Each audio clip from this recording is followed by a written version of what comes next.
नमस्कार दोस्तों, आज हम तालिब क्लिनिक पे आए हुए हैं। यहाँ आई कैंप लगा हुआ है और हौस खास से ख़ास डॉक्टर आए हुए हैं जो यहाँ आँखों का चेकअप कर रहे हैं।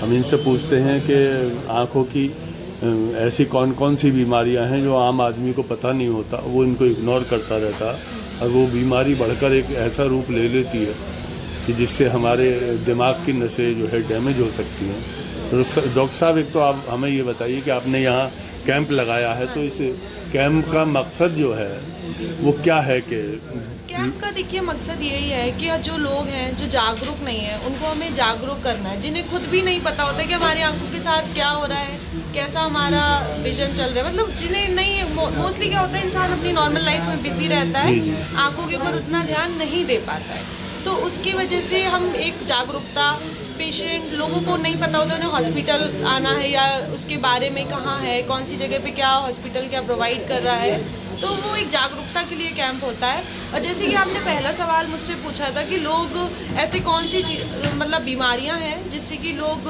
पता नहीं चलता और वो बढ़ जाती है, जिससे कि उनके दिमाग पे भी असर होता है या आई साइट पे असर होता है।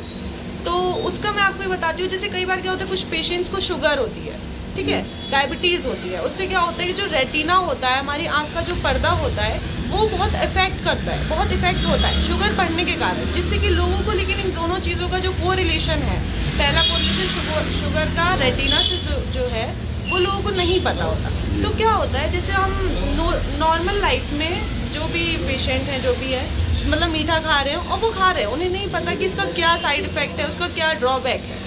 तो जैसे इससे क्या होता है, जो पीछे का पर्दा होता है वो हमारा डैमेज होने लगता है, ठीक है। जो हमारी ऑप्टिक नर्व होती है आँख के पर्दे पे, वो सीधे दिमाग से कनेक्ट होती है, जिससे कि क्या होता है कि जब वो पर्दा डैमेज होता है उससे, ठीक है ना, तो उससे वो दिमाग को भी असर करता है कहीं ना कहीं, और हमारी आई साइट वीक होती जाती है। इंसान ऊपर का देखता रहता है कि मुझे बस ठीक दिख रहा है, लेकिन कई बार पर्दा चेक कराना भी बहुत ज़रूरी है, और जिससे कि ज़्यादा इफेक्ट हमारे ब्रेन पे भी होता है। डॉक्टर साहब, मैं आपसे एक सवाल ये भी करना चाहता हूँ, क्या धूल से और तेज़ हवा से भी आँखों पर कुछ असर पड़ता है?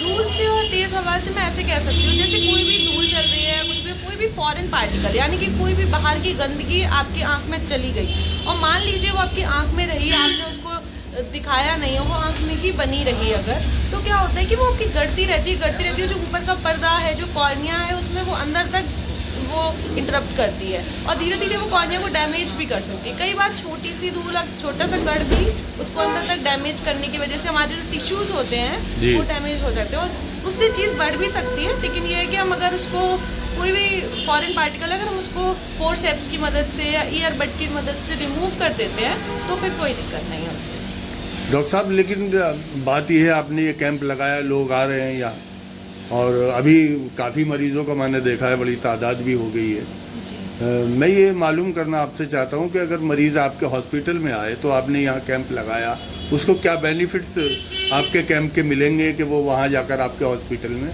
दिखाए? पहला बेनिफिट तो ये होगा इसमें कि जो आप अगर हमारे कैंप का पर्चा लेके वहाँ आते हैं और हमें ये पता है कि हमारे कैंप के थ्रू आए हैं, तो पहली बात आपकी फ़ीस रुक जाएगी, ठीक है ना। जो भी आपके 500, जो भी हमारी कंसल्टेशन फ़ी है नॉर्मल पेशेंट्स के लिए 500 रुपीज़, वो यहाँ के मरीजों को नहीं देना होगा, ठीक है। और बाकी की जांच में भी उन्हें कहीं ना कहीं कुछ 20%, 30% ऑफ मिलने के चांसेस रहते हैं। Depends on their surgery procedure, depends on their value they are giving for their kind of lens और whatever the surgery they are going through, that thing matters. Yes, बहुत बहुत शुक्रिया कि आपने ये जानकारी दी। मैं चाहूँगा कि लोग इससे फ़ायदा उठाएं।